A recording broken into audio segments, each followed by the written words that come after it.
Om Namo Bhagavate Vasudevaya. Om Namo Bhagavate Vasudevaya. Om Namo Bhagavate Vasudevaya. Welcome back, everyone. We are now reading about Maya. What an interesting topic.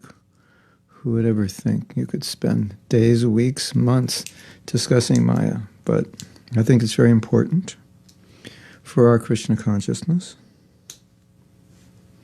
And so that's what we're doing. And we've just began reading yesterday. So today is that correct? Is today the second or third day? I think today is the second day. We're reading about Maya. So I'm going to bring up the document, and then we are going to chant Jai Radha Madhava, invoke auspiciousness, and then allow everyone to get ready. Now I have to find the document. This is one of the major challenges in my life, finding documents.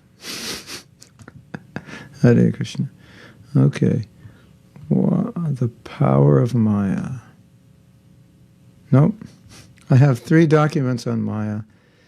And the other ones are coming up, and I don't know why. I have to. Microsoft. It's all their fault. I'm innocent. Okay, hold on. One of the challenges of having 5,000 files is remembering where you put them and what you named them.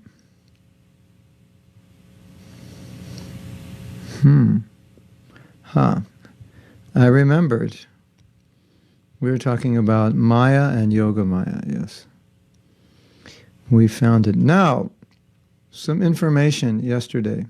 The first letter we read was a letter written in 1949 to a person named Jagannath Prabhu. Oh. I don't know if this is the same person, but there was a person in Gaudiya Math named Jagat Bandhu, and he was a wealthy businessman. And this could have been him. Okay. So, let's have a little kirtan. And let me just get set up for that. I was a little late today.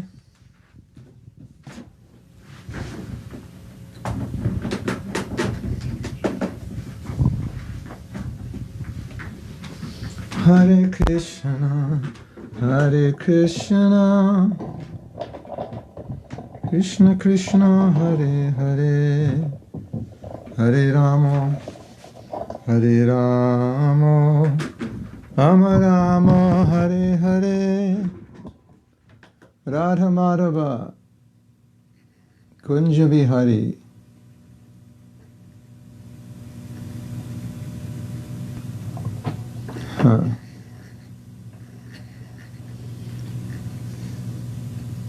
I am totally unprepared right now. Radha Madhava.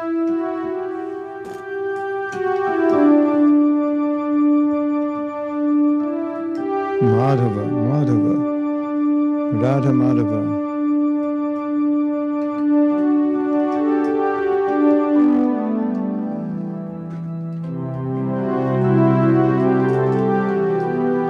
Radha Madhava. Radha Madhava.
Srila Prabhupada ki jai.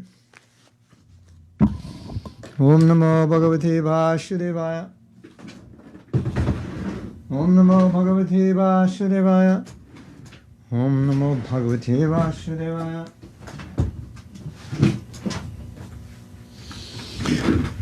Hare Krishna. So I just have to find where we left off, and we will begin from there. Just give me a moment.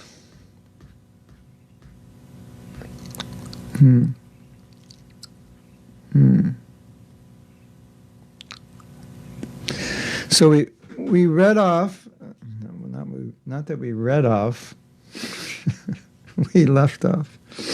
Excuse me. We left off reading. I'm going to read this letter again, and we'll discuss it a little more.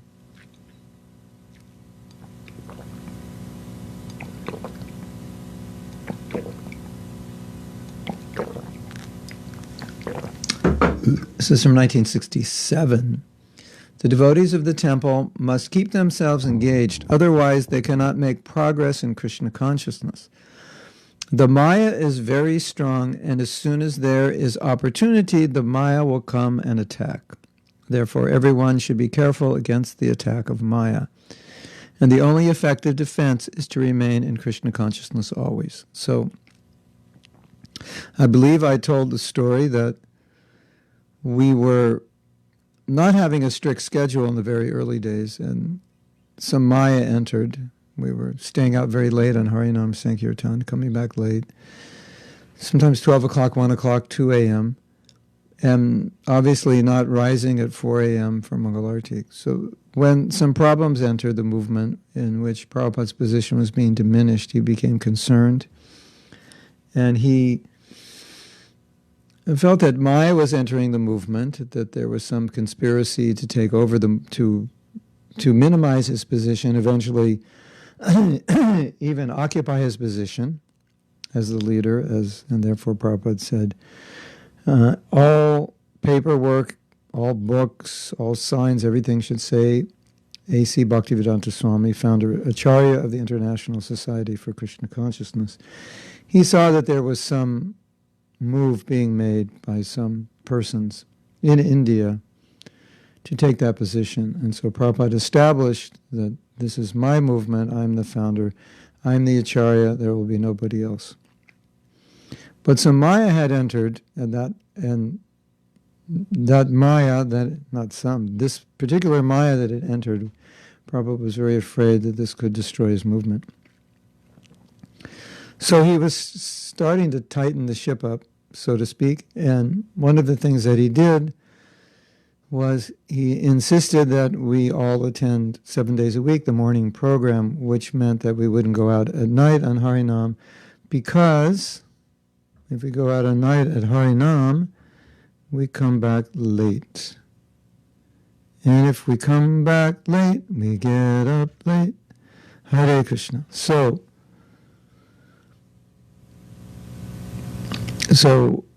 But this letter was written way before that, but a similar letter was written at that time, in which Prabhupada was saying, here's the schedule, follow the schedule, don't let 1 minute lapse where you're not engaged in Krishna service. And engaged also means in sadhana, it also means in preaching and other temple activities, everything, festivals, whatever it may be. And so then Prabhupada said, if you follow the schedule, there will be no Maya.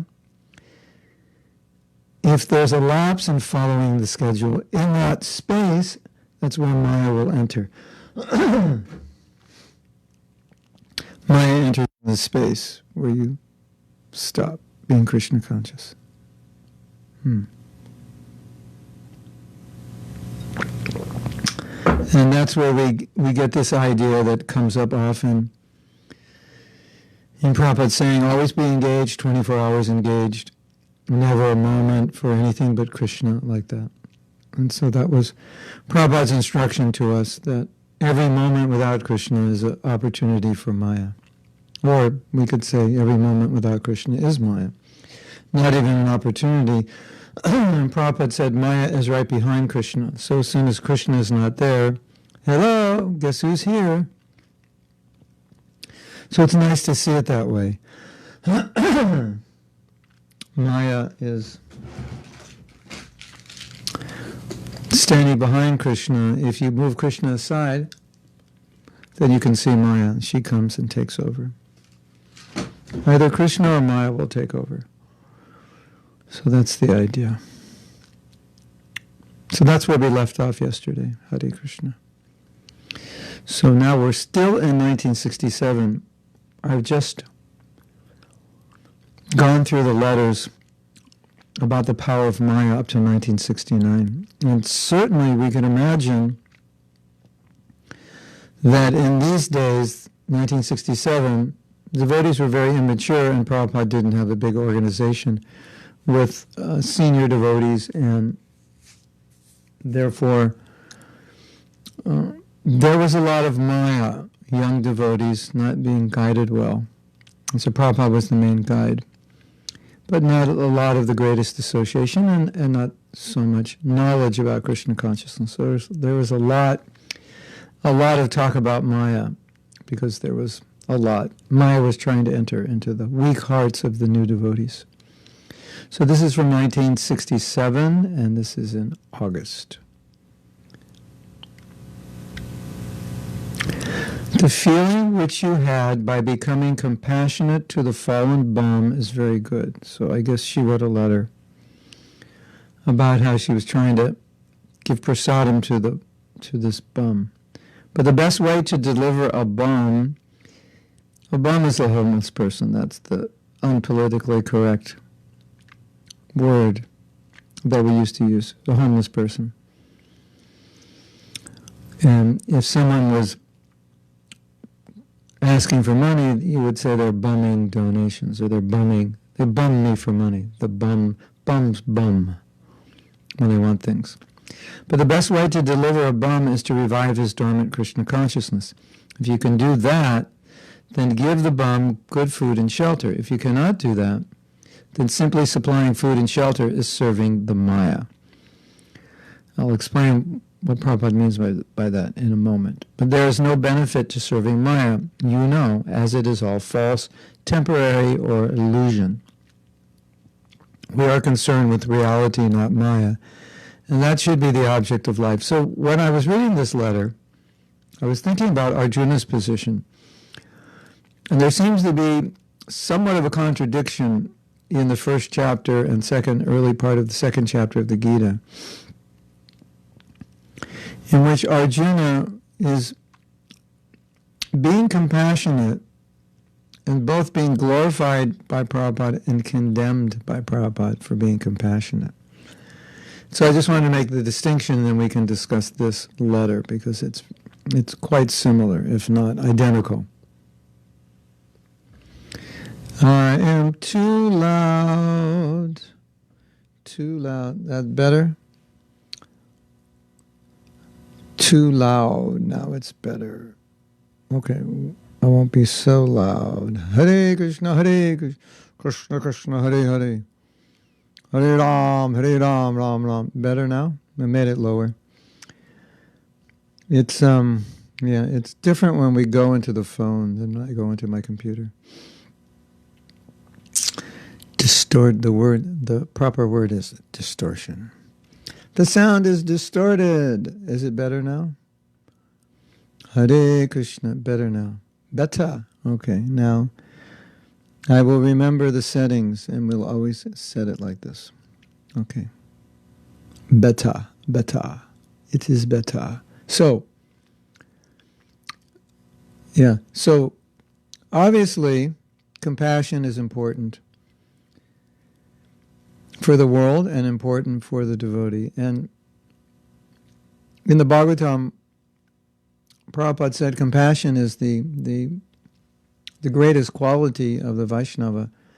And compassion is often missing in the lives of sadhus, who become more concerned about their own liberation than the liberation of others. So Prabhupada has glorified compassion as a unique and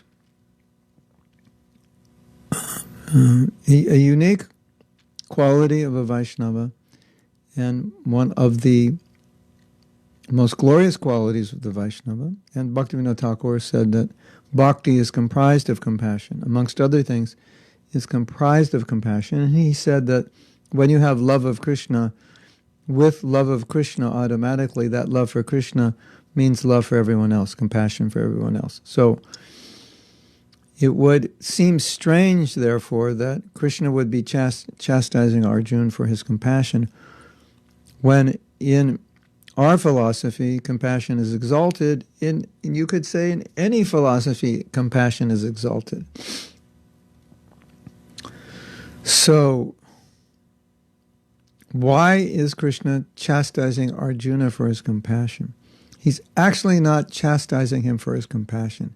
He's chastising him for where he's placing his compassion and how he's using his compassion. So if we take compassion before it's manifested in the world, we all agree that compassion is necessary. It's an exalted quality of a Vaishnava. Padatukaduki. A Vaishnava feels pain to see others suffer. And so this is Titikshava Karunika. He's full of mercy. These Vaishnavas are glorified. Kripa Sindhu, the ocean of mercy. So Radharani, the manifestation of compassion. Mahaprabhu, delivering the fallen souls out of compassion. But with Arjuna, it was compassion which was misdirected, directed towards the body. And specifically, it was compassion which was going against Krishna's instruction. So compassion is good. How it's utilized, who it's for, and what the context. It can be in passion, it can be in ignorance, it can be in goodness. You can give charity in ignorance. Like, you can give meat, or you could, let's go out and give wine to all the bums. It's Christmas. We'll give them wine, and then they all get drunk and fall over and walk out on the street drunk and maybe get in an accident. And so our great compassion is misdirected. So Arjuna's compassion was misdirected. It wasn't that Krishna didn't approve of compassion. He did. Prabhupada glorified Arjuna for being compassionate. He just didn't approve of how that compassion was being directed, was being used. So that's the point. And so that same point is being made here. It's nice that you're helping the bum, but if you really want to help them, make them Krishna conscious, then naturally we give food and shelter to all devotees. But if you just give them food and shelter and don't make them Krishna conscious, then that is a misuse of compassion. And what does Prabhupada say? Then he says, simply supplying food and shelter is serving the Maya. Because what does Prabhupada mean by that? Because you could say, well, if we give food and shelter, that's service, that's seva.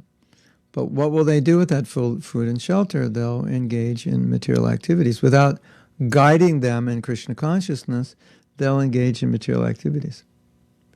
Correct? So that's Prabhupada's point. You're energizing someone, but you're not giving them knowledge. So you're being kind, but your kindness is missing, and therefore the kindness of Krishna consciousness is missing, so the kindness of food and shelter will only keep them in the material world. So Prabhupada's coming from the context of getting people out of the material world, and we would define compassion as giving people Krishna consciousness so they can end the cycle of birth and death. And anything else we do to help them materially without giving them Krishna consciousness would be keeping them in Maya, and therefore would be Maya. Of course you'll say, but the food that they're giving, it's prasadam. Yes, that's true, but she was also talking about giving shelter. So food and shelter and basically administering to their material needs. And then you might say, but shouldn't we help people who are hungry? And it's true, Prabhupada did. He fed them prasadam, and householders, it's their duty to feed hungry people. But when you talk about what you would do individually and what you talk about what you would do institutionally, sometimes there's a difference. So, for example, Prabhupada says, when a householder eats, before they eat, when they're ready to eat, before they eat, they go outside and call, and it wouldn't do any good if I did it here because my nearest neighbor is like 100 yards away. Any hungry man, please come. And it's their duty to feed all hungry men, which might seem to be a contradiction. You're just feeding people. Of course, it's prasadam. It's a duty of the householder to feed all the animals. Any animals on your property that come, feed them. I feed them every night. I let the mosquitoes bite me when I chant my evening Gayatri, and morning Gayatri. So that's a duty of a householder. Feed all hungry men. And Prabhupada said no one should go hungry within 10 miles of the temple. So by extension, there is some context there, or some crossover. But as far as of movement to feed hungry people, that's not the primary duty of Krishna consciousness. And when Prabhupada was questioned about it, he said, yes, we're doing what we can. He said, but it's not the primary function, because the real need is not for food. The real need is for God consciousness. And there is plenty of food, but it's misappropriated. And if the world were God conscious, it wouldn't be misappropriated. So yes, you're hungry, I'll feed you, but the solution to your hunger is make the world Krishna conscious. There'll be enough food. Instead of throwing food in the ocean to keep the prices high, or artificially raising prices of food to make profit. As you know, many things like that go.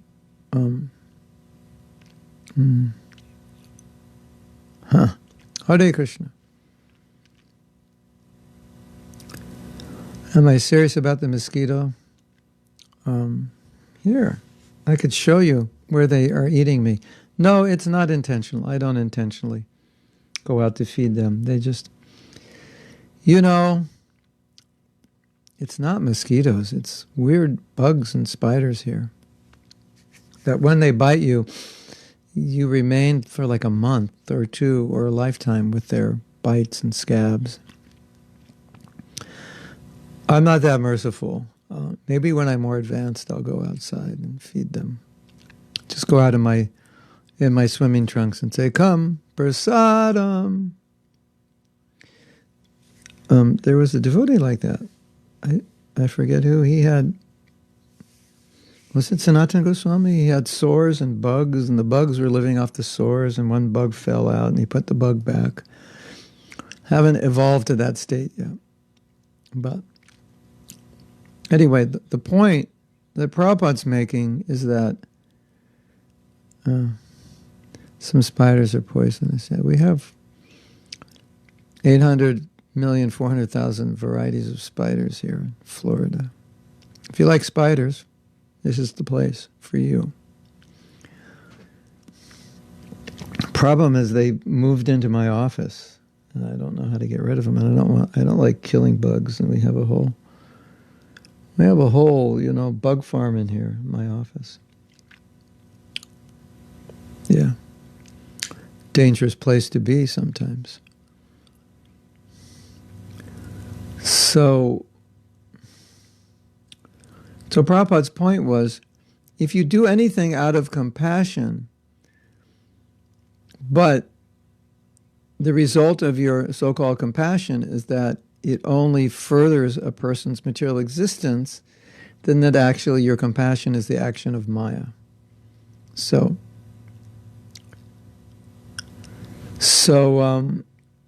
it's interesting because sometimes we think, okay, if you take the word compassion, then we think, well, compassion is always good.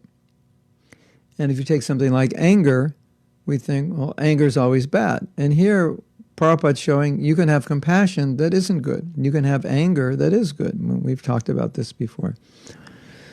So in and of itself, most people would say compassion is good. And we would say, well, it depends how you place your compassion. Most people would say anger is bad. Yeah, it could have been Vasudeva Datta. Most people would say anger is bad. And we say, well, it depends how you use it. So that's the idea. So that's the point Prabhupada's making. You use your compassion, but you use it in a way that this person remains in the material world, and ultimately it's material compassion. Now, there's another interesting thing that Prabhupada says, and this must have been Vasudeva Datta, amazing. A bug, like a worm, falls off a sore on his body, and that's the worm's food, so he puts it back on. Hare Krishna. I'm not that evolved yet. I usually brush them off when they start biting. So, now Prabhupada said something interesting. It helps us clarify this topic and understand how compassion can be engaged in different modes of nature. And so when compassion degrades itself, it's an activity, even though it's compassion, it's an activity of passion or ignorance. So Prabhupada said,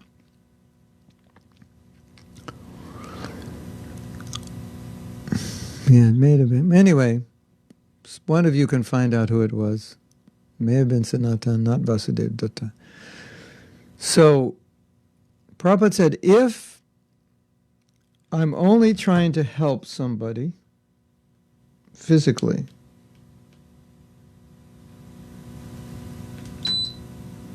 excuse me,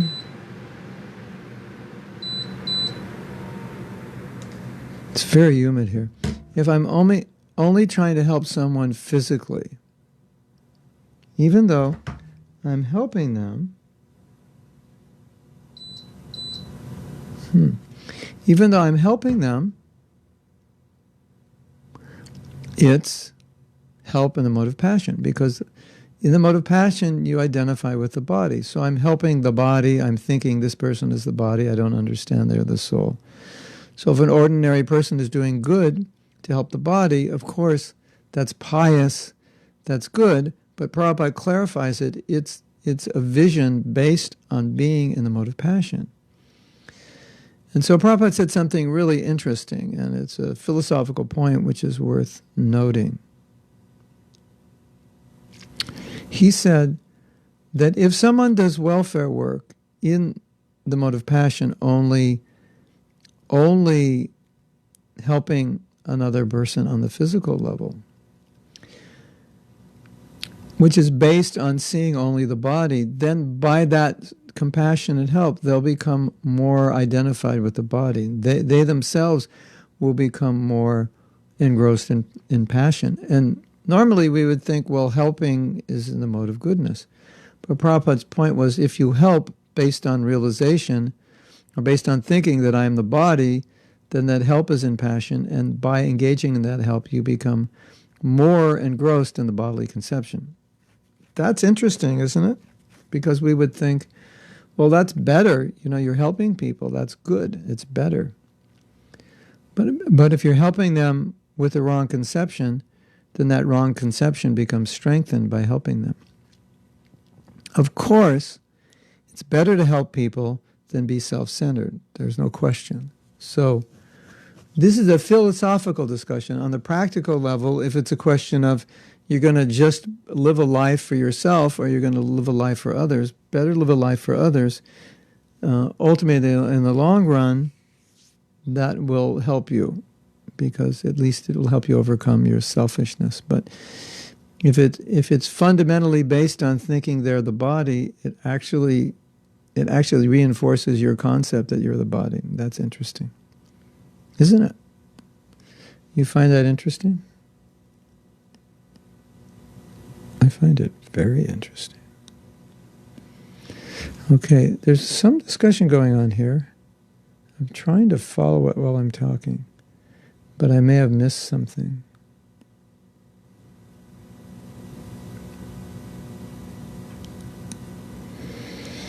I'm making Badar Soma laugh, and he doesn't even have to drink Soma Rasa, and he's laughing.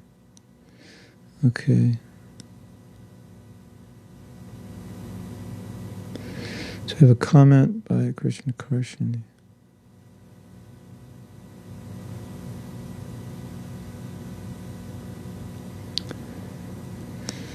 Vijay Lakshmi was asking if I am serious about feeding the mosquitoes.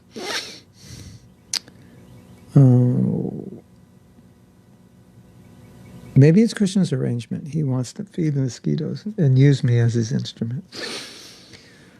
What should be first, self-compassion or compassion for others? We should first take care of ourselves, or others should be first?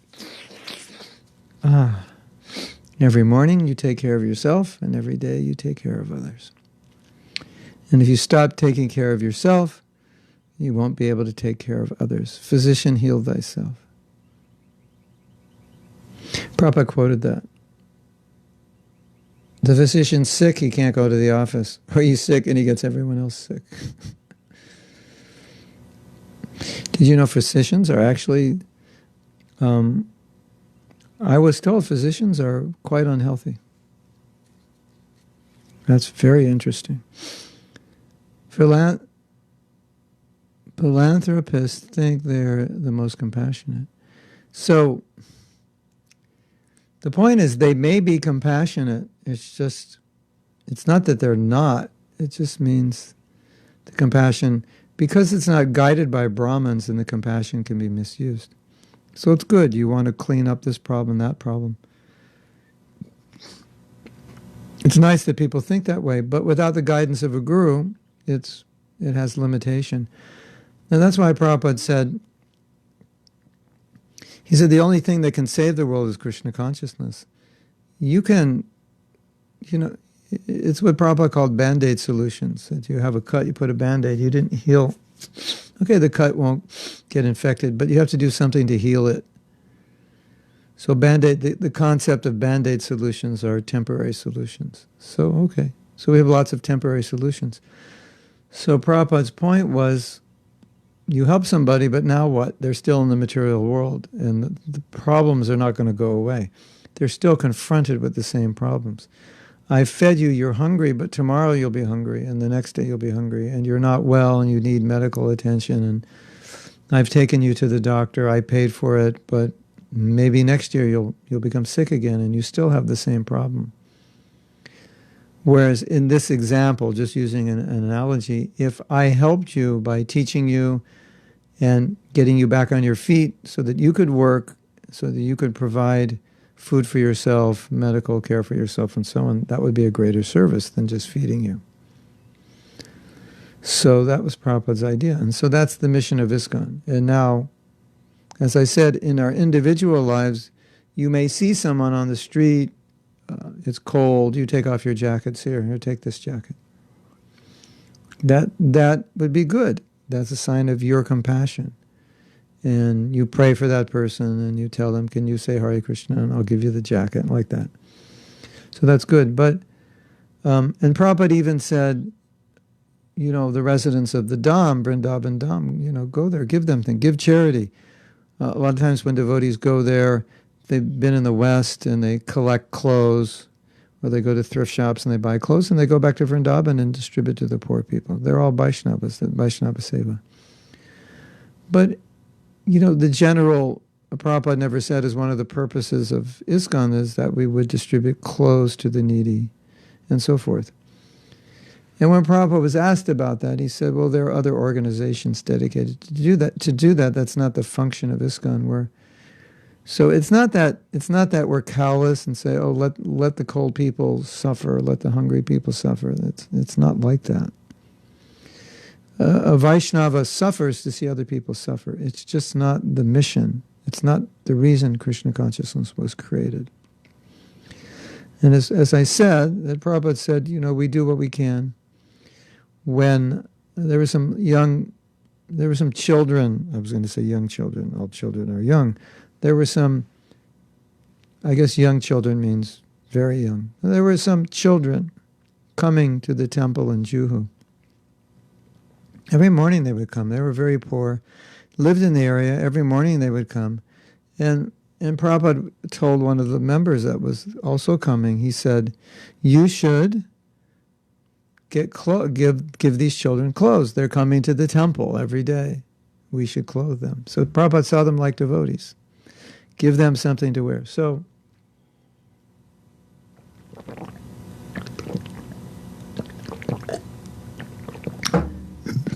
It's not that we're not compassionate in that way. And individually, we may do what we do. But it was not the mission of Krishna consciousness. And as I mentioned, and Prabhupada is warning, if I relate to people only as the physical body, then by engaging in welfare work, it will actually reinforce my bodily conception because I'm only dedicated to helping their body. And so it keeps me in passion because Rajagun is the place from which we see everyone as the body. Sattvagun is the place from which we see everyone as spirit soul. So at least for us, we see them as spirit soul. We give them some food, prasadam. Please chant Hare Krishna. Here's an invitation. You can come to our temple. Although sometimes we may not want to invite everyone to the temple because some people may have mental problems and may disturb the environment. But we may not be able to help them. But that's the full-blown flavor of our compassion.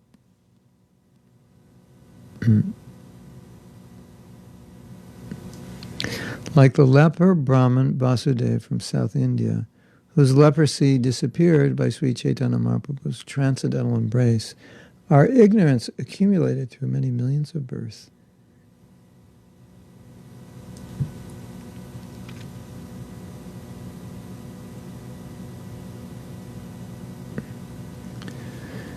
And far worse than Vasudeva's leprosy has disappeared by your golden touch. Indeed, the leper Vasudeva was physically sick, but enlightened internally. He even put the fallen worms back into the sores in his skin. Is that from Chaitanya Charitamrita? Yeah, so that's amazing. Vasudeva Datta is amazing.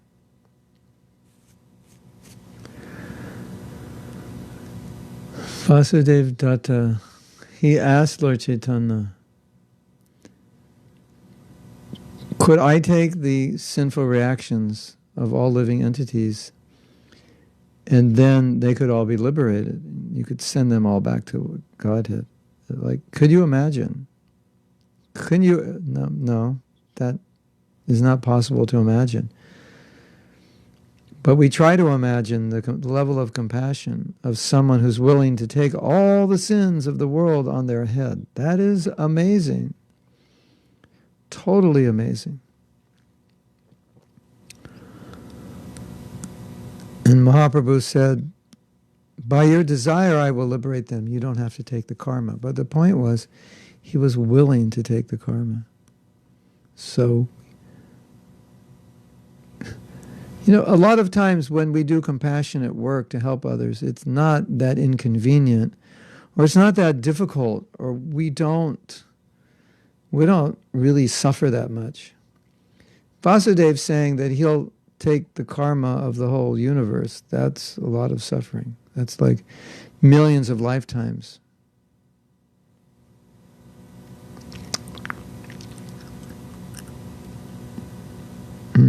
Of suffering. So Billy Lynn has a very important question. What is soma? It's called somaras. Better I don't tell you what it is, because then you may want to take it. It's a drink, a beverage, a herb only found on the heavenly planets that makes you very strong and powerful, and probably put you in a really good mood. Some devotee claimed he had some somarasa that he found in the Amazon. I don't know. I'm aware that it's on this planet. But as one of the regulative principles is no intoxication, I'm under the impression somarasa is intoxicating. But since it's not really available here, we don't have to worry. And Billy Lynn, you can take the intoxication of the holy name.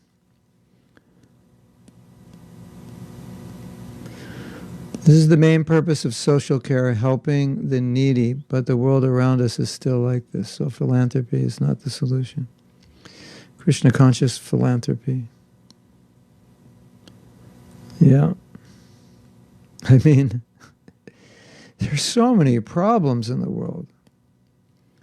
You solve one, there's a million more. You solve one, it creates another.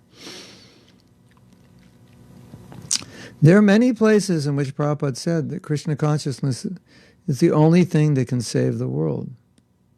And how do we understand that? Well, we understand the change of consciousness is the only thing that can save the world.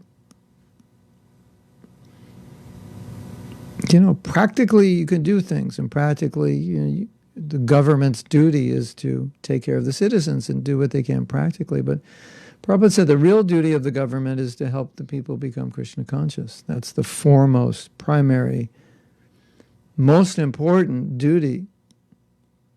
And so, it's kind of like, here's your first-class 5-star jail cell, and next week we're going to electrocute you. So what is the good of the 5-star jail cell? Why don't you just get me free from the death sentence? That would be better. So it's something like that. The welfare work is not freeing them from the death sentence. It's just enabling them to live better before they get the death sentence. So put in that way, I think it's more clear, makes more clear to understand.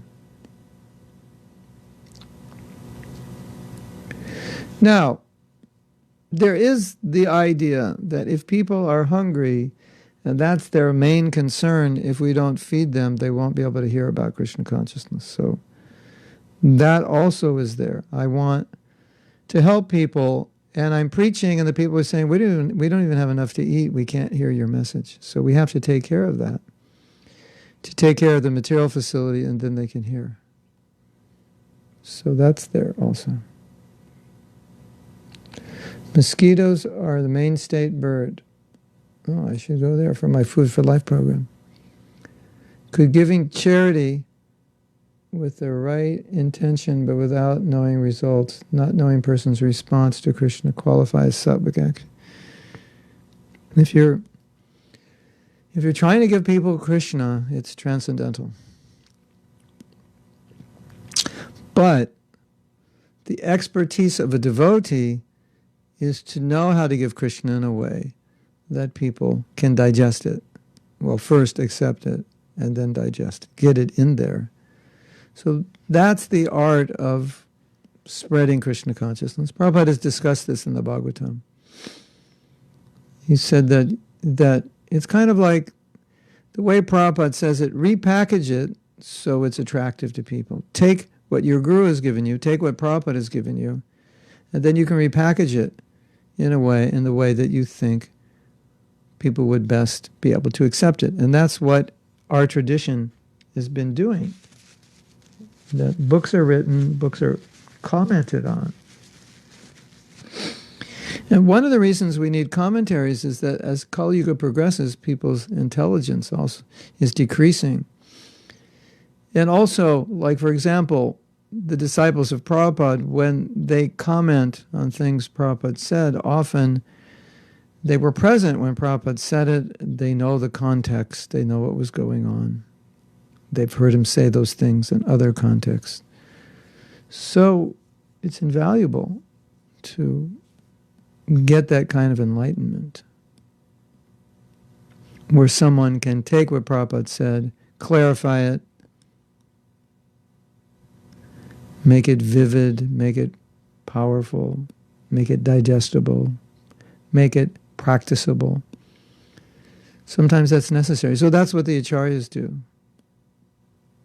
As people, as time goes on, people are further away from the source, from Mahaprabhu, Rupa Goswami, Srila Prabhupada, and so they need help in clarifying.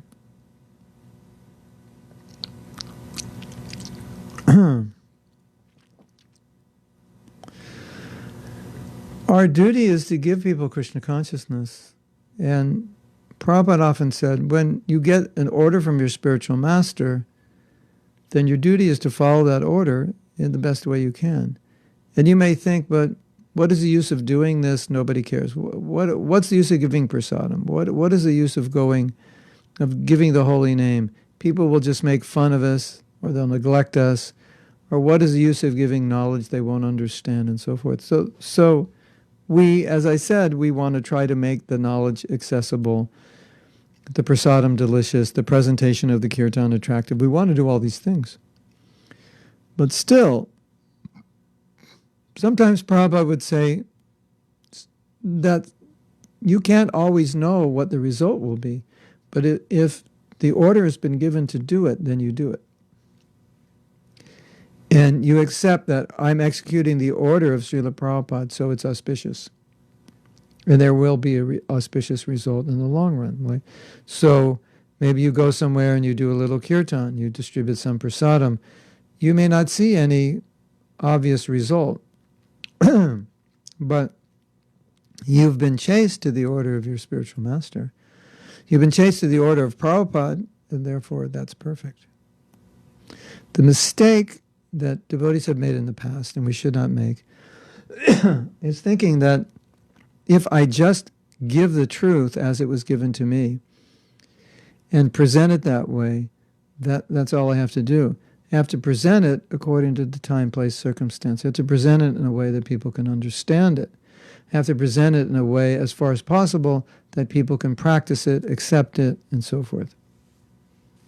So that's, we don't want to make the mistake, well, this is true, I just spoke what's true. If people don't accept it, it's not my problem, it's their problem. In some cases, it's true that you did your best, and that's all you can do. But in some cases, you may have presented it in a way which is not accessible to people. So then it becomes your fault. But faith that this is what Prabhupada told us to do, if we do it, there will be a good result. And we see that practically. Bhakti Lata says, how can we be more compassionate for ourselves and our mind when we have so many attachments and vices to external stimuli to make us feel happy? This is a problem because when we don't have the external motivation in life, we feel sad, depressed, lacking in enthusiasm and motivation. Well, a nice example is given, or a nice analogy is given, which can help you in this area. You're asking how can we take better care of ourselves? I think that was the beginning. More compassionate to ourselves. We have so many attachments and vices. Well, imagine yourself as a child.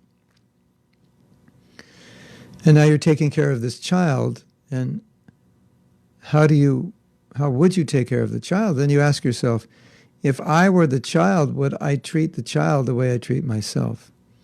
Like sometimes people berate themselves. They demean themselves. Oh, you're so stupid. Why did you do that? You do everything wrong.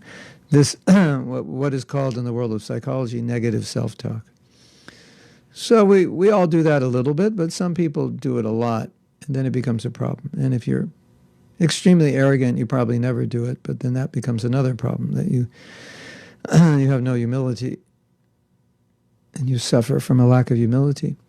But if you had a little child and the child did something wrong, would you say, oh, you're so stupid, you always do something wrong, why can't you do anything right, what's wrong with you? Probably no, because you know that would destroy the child. You'd probably say something like, oh, you did it wrong, so let's figure out how to do it right. You want to do that? We'll figure it out, and then we'll do it right. And say, yeah, okay. So, and then you do it right. Oh, we did it right. We rectified the mistake. That's probably how you would deal with the child. So think of yourself like that child and ask yourself, if I were that child, how would I deal with myself? And then, let's say the child wants to do something, and it's going to be really bad for the child. You would say, well, please don't do that. That's bad for you. It's going to harm you, whatever it is. And like you're saying, we do things that harm ourselves in terms of in neglecting our Krishna consciousness and preference for sense gratification. So now think of yourself as that child who's about to quote unquote drink some poison of sense gratification, what would you tell the child? Probably don't do this. It's not good for you. Yeah. So that's how self-compassion can be understood.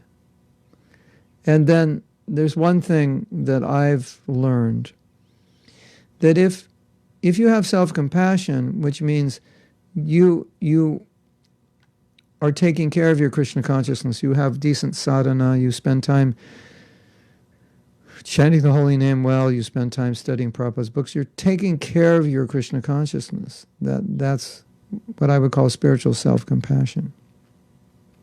And you're avoiding doing things which could disrupt your Krishna consciousness. You're avoiding doing things that could undermine your Krishna consciousness.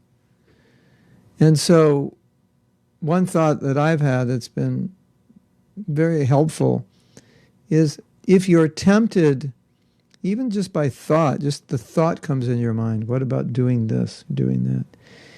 Even if you're tempted to do that, it's something that you know would be unfavorable, if not devastating, for your Krishna consciousness, you can tell yourself, I have too much compassion, or I have too much love for myself to allow myself to do that.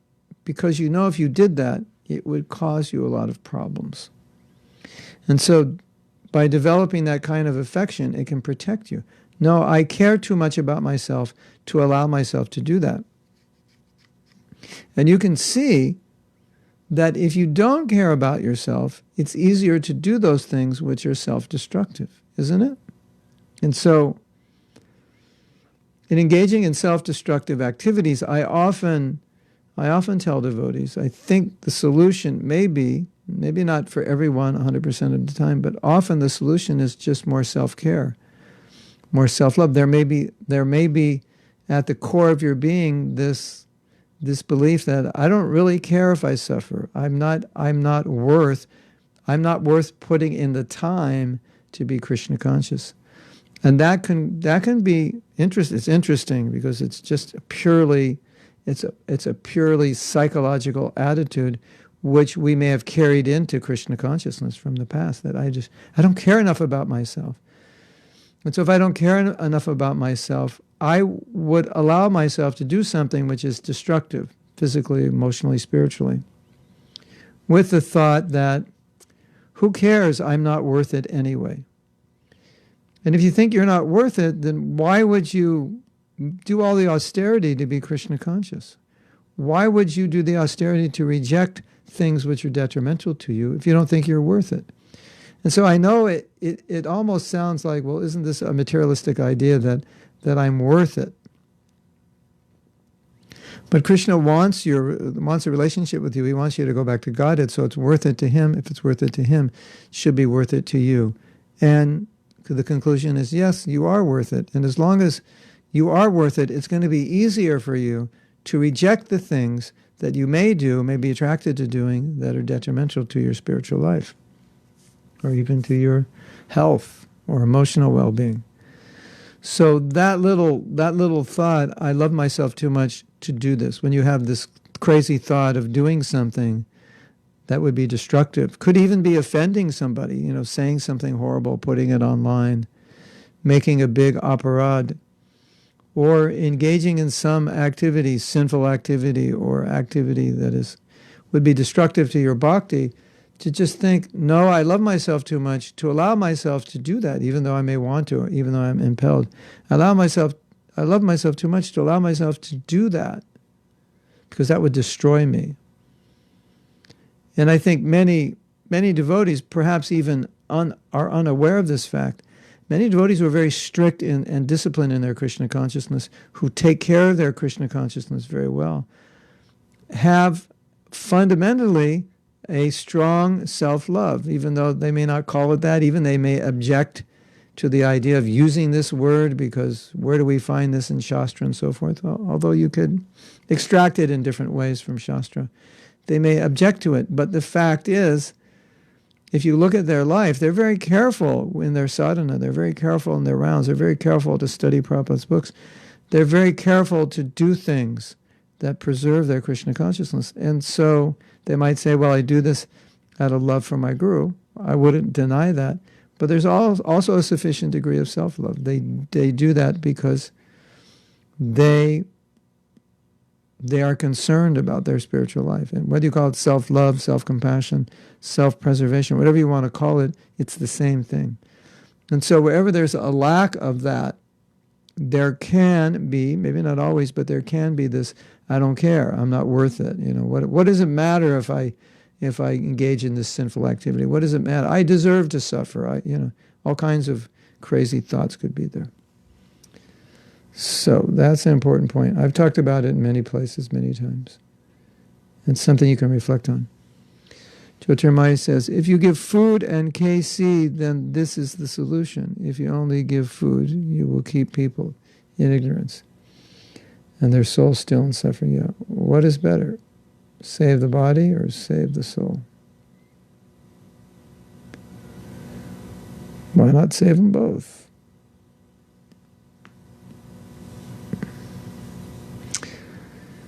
Sadhyarupa is asking, could there be two Vasudevs in Chaitanya Leela? This one says from South India, the one who prayed to take all sins.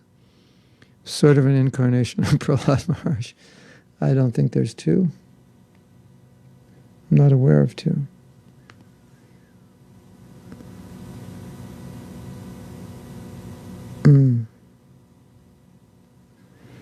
Feed them and get them to chant Hare Krishna, and we've solved the problem. How to know that a devotee is compassionate and doing for this own interest or pretending?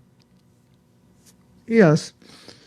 As we said many times, you can do a good thing for the wrong reason. So you could be compassionate just so you are appreciated by the society of devotees as a great compassionate person. So if you're engaged in doing anything, whether it's compassionate or whatever it is, if you're engaged in doing it and the motive is to get recognition or in some way to better your material position, then you know it's not really compassion. Or it's a so-called compassion motivated more by your own desire. So this is always possible. You can always take something good and pollute it. You can always take something good and do it for the wrong reason. Always possible.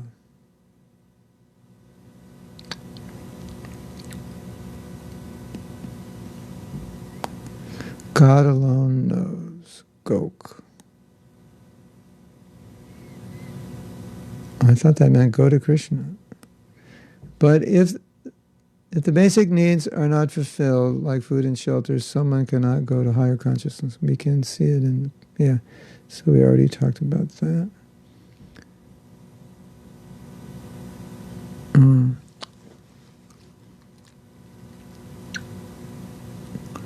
Oh, so Kirti says that he may have drank something called Avavakshka. Now, Kirti, we're all getting inspired to go to the Amazon and drink the herbs. No intoxication, everyone. Not allowed.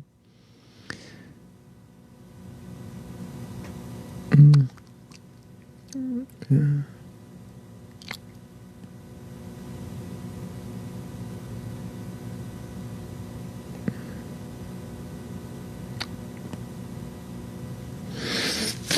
Bhakti Lata says, how can we be more compassionate? Oh, we read that. Krishna Chaitanya. Excuse me. Govinda. Hare Krishna.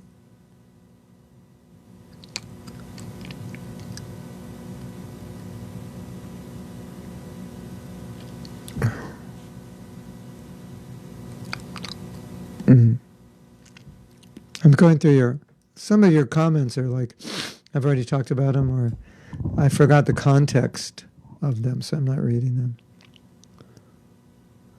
Reminds me of the guy who gave me Bhagavad Gita as it is in Times Square in 2002 and walked off. He never saw the result. Here I am.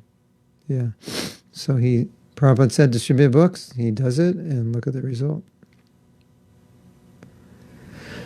Jyotirmaya says, Personally speaking, I don't like ask people to get something from me.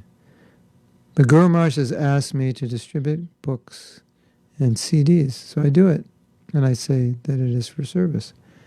I actually put Guru Maharaj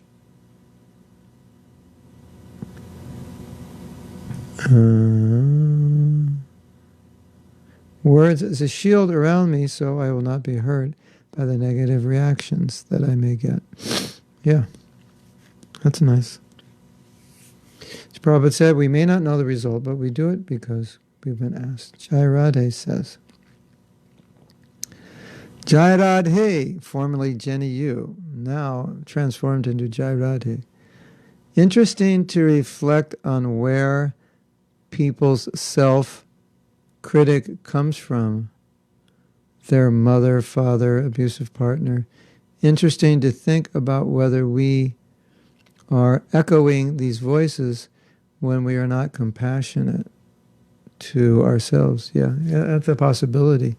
And the point is, and I made this point a lot, and I think this is extremely important when this discussion comes up about Krishna consciousness and psychology. The reality is that, as we can see from this, if you have a certain kind of psychology, it can be an impediment. And of course, some people say, well, if you just become Krishna conscious, it will go away.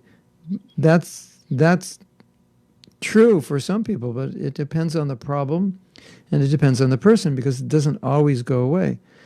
And we see a lot of what goes on in ISKCON that seems to be humility, but it's not. It's a psychological weakness or an emotional problem, and it's coming out as humility. And sometimes the person who's manifesting it doesn't even know. They think it's humility, or they think it's humility to berate themselves. Oh, I'm lower than a worm in stool. There's no way that we as sadhakas could feel lower than a worm in stool unless we have some emotional disorder. That's, that should be in the fine print when Krishnadas Kaviraj says, and he says, I feel lower than a worm in stool, that the fine print should be, don't try this at home. So there are so many things the acharyas say, and the disclaimer should be, don't try this at home while you're a sadhana bhakta, or vaidhi sadhana bhakta. I'm feeling, this, I'm feeling that. No, you're not feeling this and that. And Billy Lynn had written me and said that some people say you should want nothing from Krishna, just like not anything. Like, Krishna, do whatever you want, have a truck roll me over, whatever, never be visible to me. But she's saying that, I don't relate to that at this point. And it's true. We don't relate to it because we're not on that level. And if we try to be on that level or imitate that level, we're going to have all kinds of trouble. That, for us, those levels are like philosophical understandings, not something we can practically do, because you can't be on a level you're not on. You can't feel on a level you're not on. It just, it's like a guy sees a girl, he's madly in love with her, and another guy sees her, and we say, feel that you're in love. And he says, I'm not. I don't love her. She's not my type. So, maybe if he hung out with her and they got to know one another and so on, he might start feeling it. But the feelings have to evolve according to your level of Krishna consciousness. So there's a lot of things we feel. And another devotee wrote and said, when we did that compassion exercise, I didn't feel I could go to Krishna. I felt like my duty is here to stay with my wife. She's ill, and serve her. And so to feel like Vasudev Dutt, or no, not like Vasudev, to feel, no, I could just go back to Godhead immediately, leave everything. We may not be on that level yet. And that exercise was just to check in to see what level you're on. But the point is, if you try to imitate a level that you're not on, you run into trouble, because you're trying to manifest something that can only be manifest on a higher stage. And therefore you misunderstand it, and it becomes artificial to practice it. And then you start conflating low self-esteem with humility, and your low self-esteem tends to increase. And then you think that berating yourself is actually what you're supposed to do, when if you berate yourself from as a manifestation of prema, yeah, but if you berate yourself as a manifestation of low self-esteem or some other emotional problem, it just starts destroying you.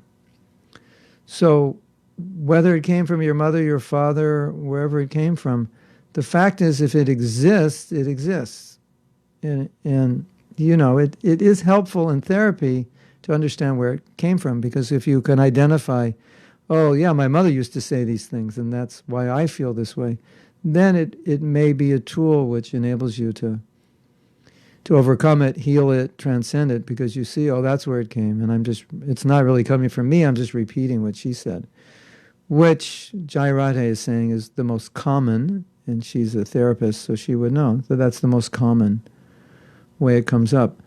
But just realizing that it's there and it is an impediment is important. Otherwise we think, no, my low self-esteem is actually a very high level of humility. Well, it could be, but in the cases I've seen, in most cases I've seen, it's not purely a manifestation of humility.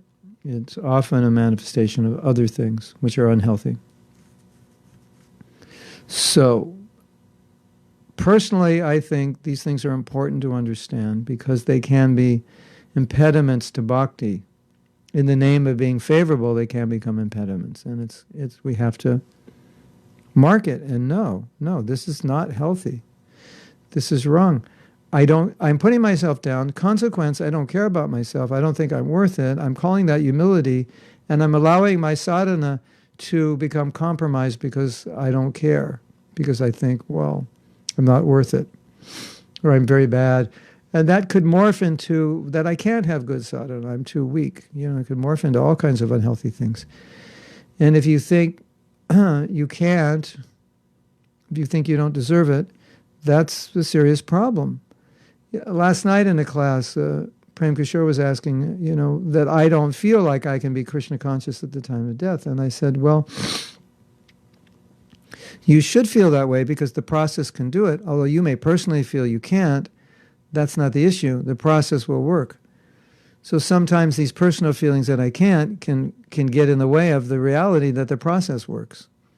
So that's another problem. I'm so fallen, I'm so this and that, I could never be Krishna conscious. Maybe, you know, you could isolate that as a valid point, but within the context of the fact that you have the process of Krishna consciousness, it's no longer valid.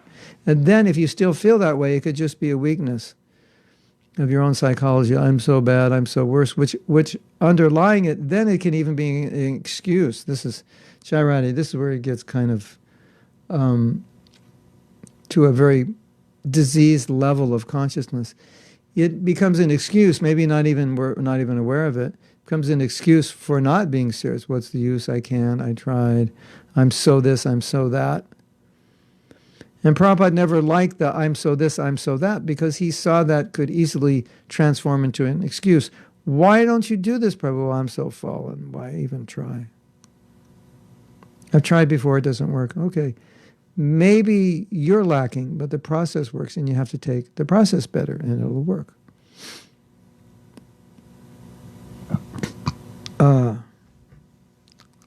Okay.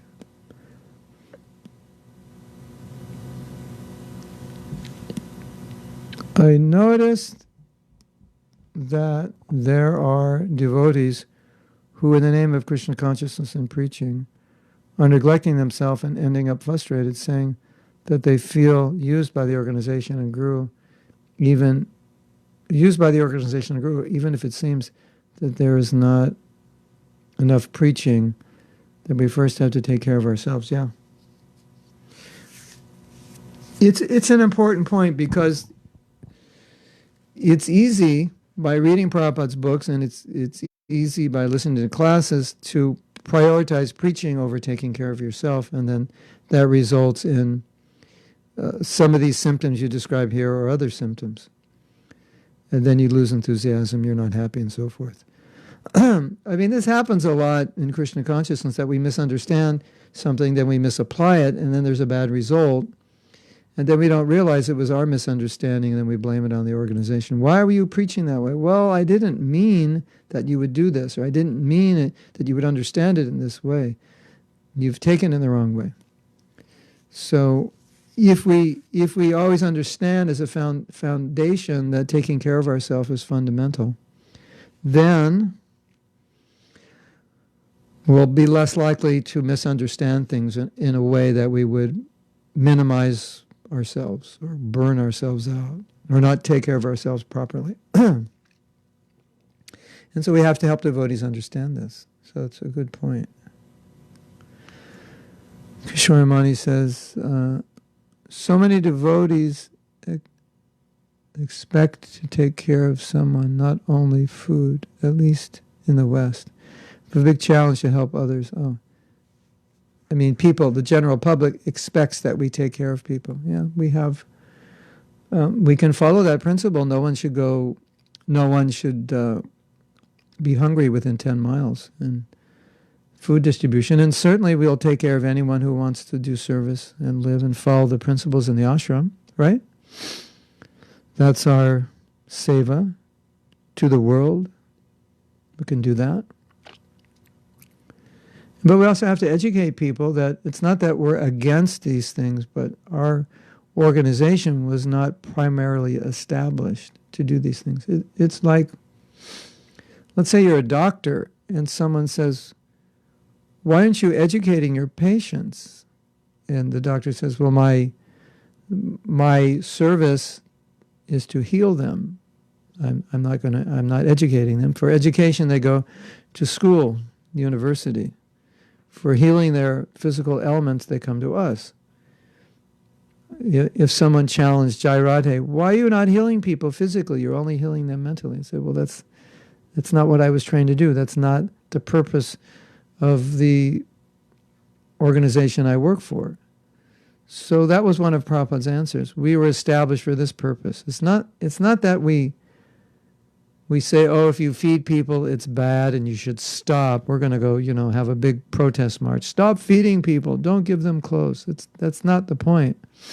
The point is we have a different mission, and we believe that the mission we have would solve all the other little problems that you're trying to solve individually. So that's the idea. So you want to present that to the world and present that to yourself. And if you have a nature where you really feel that you want to help homeless people and so forth, you can bring them prasadam, you can bring them books, bring them the holy name. And those people are, obviously, they're in a very humble position, and it makes them very open to Krishna consciousness.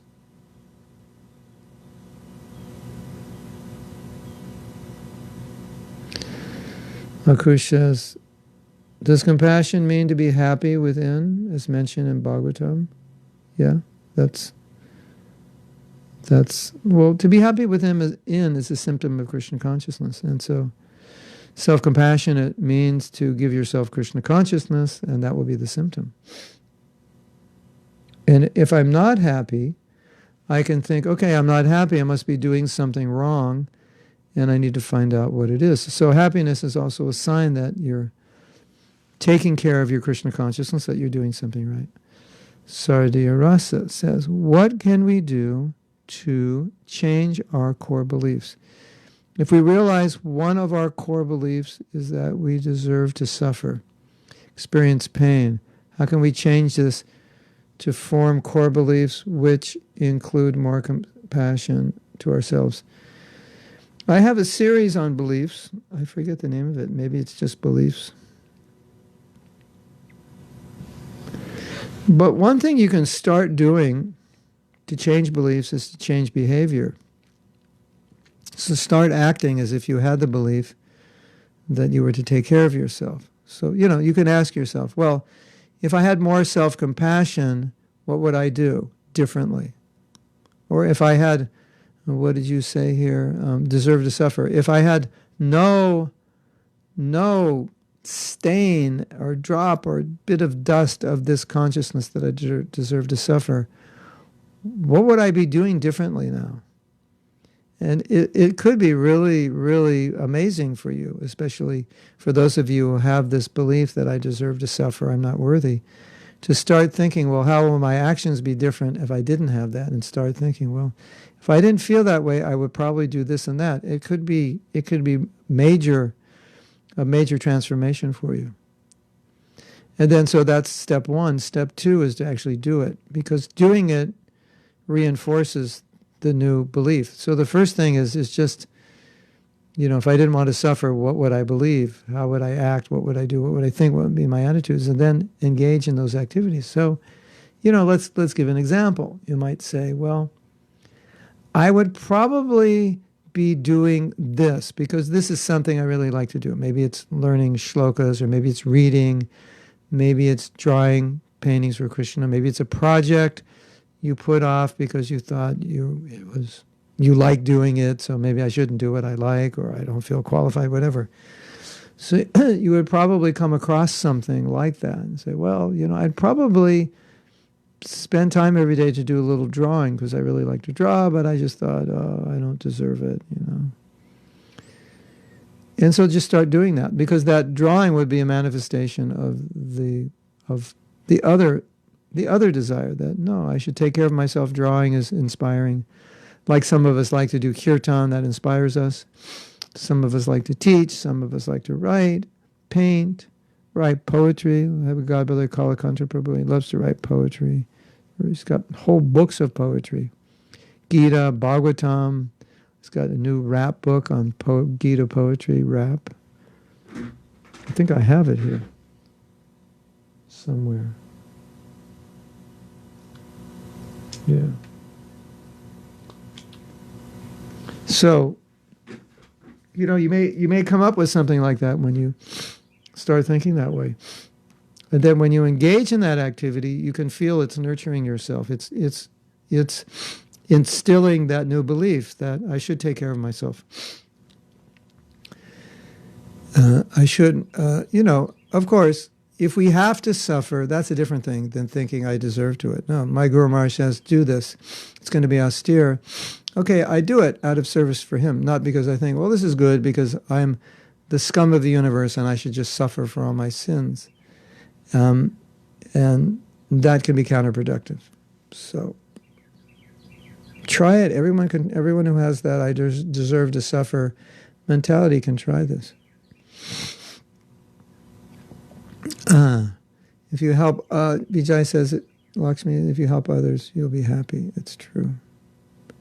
Behavioral cognitive therapy. Yeah. Chairadha does that in her job. Yeah, so Billy Lynn is saying this is really helpful. So I'm gonna go back to the point I was making, because it's a common problem. That we read something and then we think, I'm not on this level, and we become discouraged. Even depressed, even we may want to give up. But that's not what's supposed to happen when you read about these great devotees.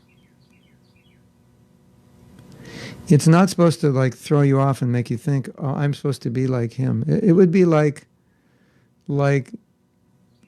you hear a PhD talk about how important it is to have a PhD, and then you start lamenting because you don't have one. No, it's meant to inspire you to get one. So that's the idea. So-and-so is feeling this way. I don't feel this way. It's not my level. Right now, if I feel that way, it would be counterproductive. I wouldn't even want to be Krishna conscious. If I feel like Krishna may never show his smiling glance upon me, I need that relationship. I want it. But Radharani says, you can not be present before me. And whatever it is, it's okay. That's a manifestation of Mahabhav, the highest level of prema. So, we can't compare ourselves and think, well, I'm supposed to be that way. We're never going to be on the level of Radharani, number one, and certainly we are not going to be even close to it in our present state. So you have to evaluate everything according to your present state of Krishna consciousness and say, well, am I doing well according to who I am? And if I have this desire for a relationship with Krishna, if I have this desire, Krishna, please reveal yourself to me. I need to see you. Please reveal your affection. That's actually good, because that will inspire you. And so we want to evaluate things on the basis of, is this proper philosophically, and is this inspiring? Because if something is not inspiring you, it's likely you've misunderstood it, or it's likely it's not Krishna conscious. Because if it's Krishna conscious, it should inspire you. So sometimes if we lose our inspiration, we have to take a step back and say, did I misunderstand? Am I seeing this in the wrong way?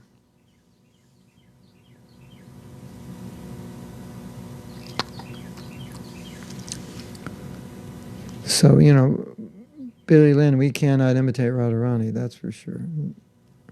So Kirti says, recently we had a discussion among devotee friends about Varnashram. And one devotee said that he has done something that he's still carrying with him after 10 years. When he got down from the bus, it's a long one, hold on. Whoa.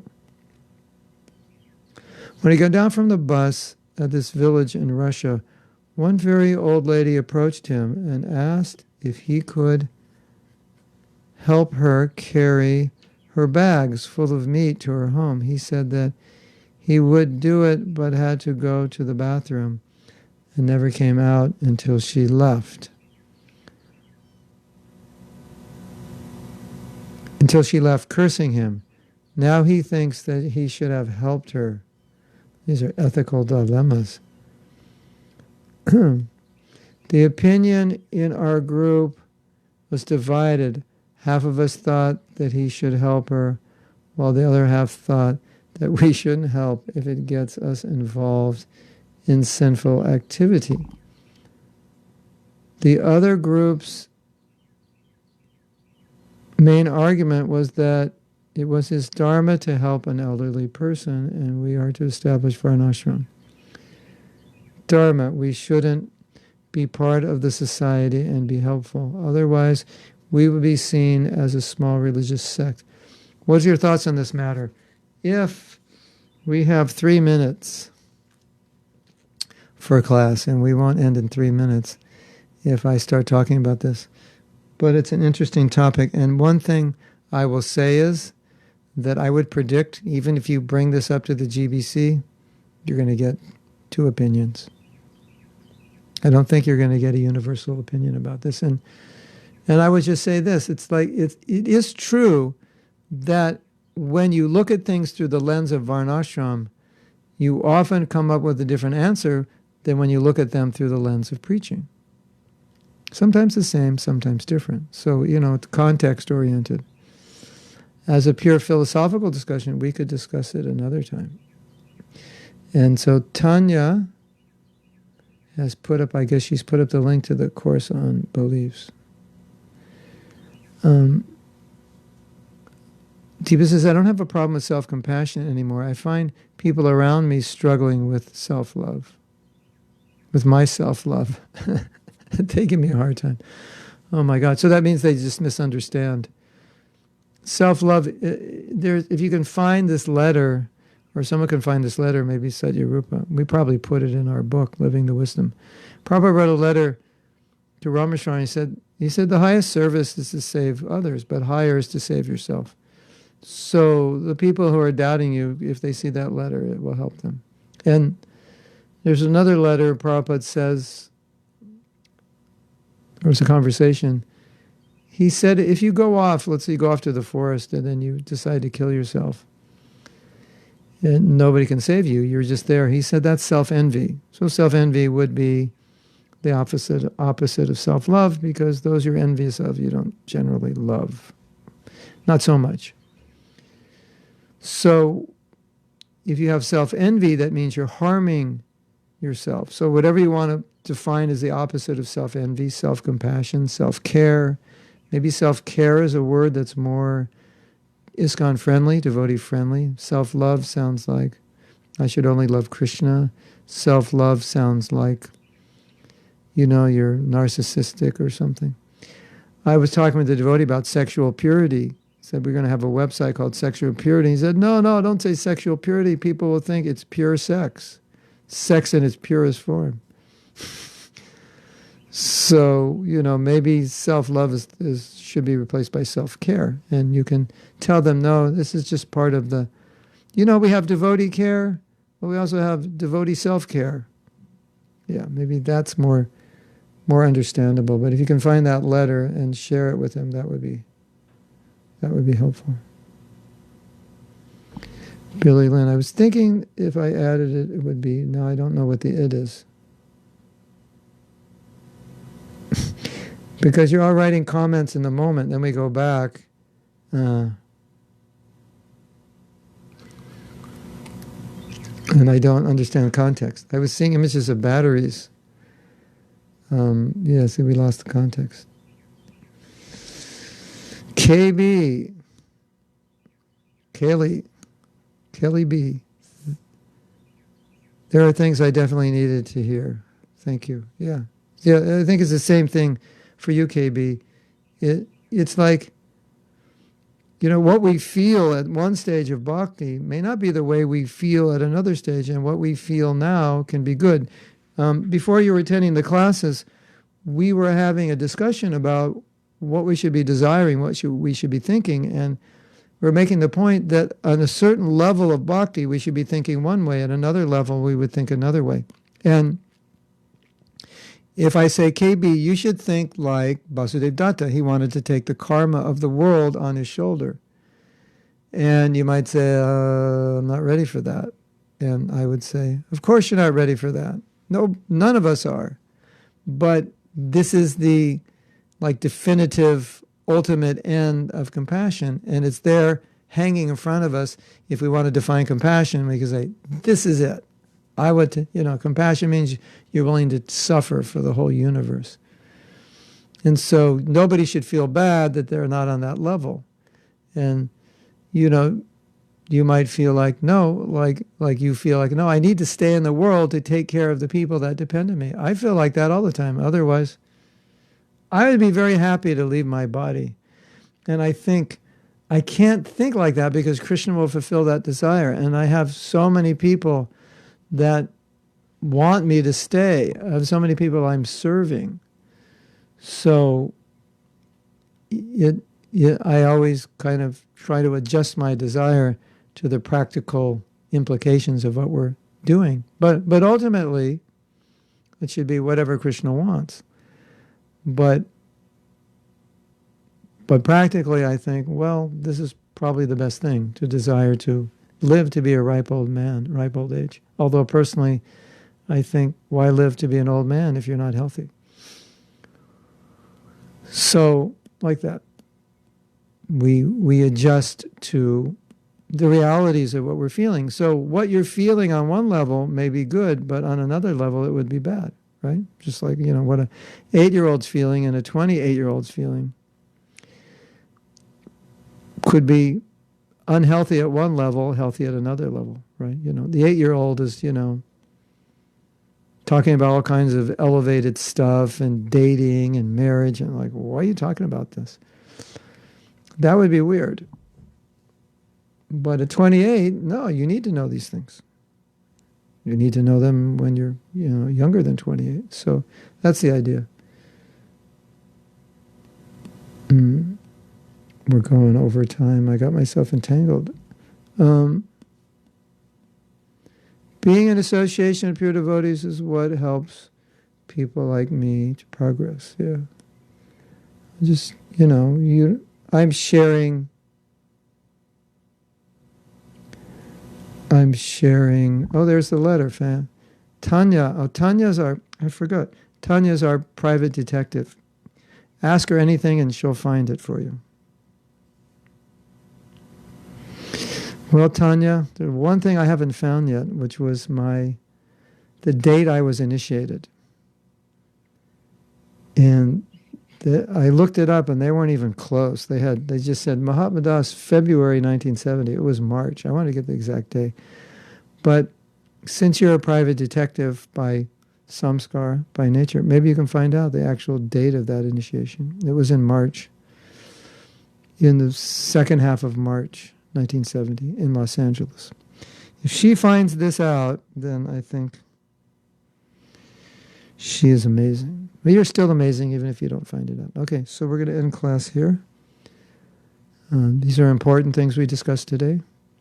Hare Krishna to all of you. At 1:30, if any of you want to attend, we're doing a class on forgiveness for a group of people that come to a Wednesday night program at Soho. But I don't know if they're going to be in Soho or they're going to be in their homes. So you're all invited. That is advertised on Facebook. It's on Zoom. So we'll see you there. And hopefully, if everything is done well, anything done on Zoom also gets broadcast onto my Facebook page. So that's at 1:30 Eastern Standard Time. That's 6:30 London time, 7:30 Polish time. And after that, 7:30 South African time. That is 10:30 West Coast, Los Angeles time. And we're also having our japa session at 12 o'clock, a little less than 2.5 hours. So we'll see you there. Hare Krishna. Srila Prabhupada ki jai, go Premanandi. Hari Hari Bol.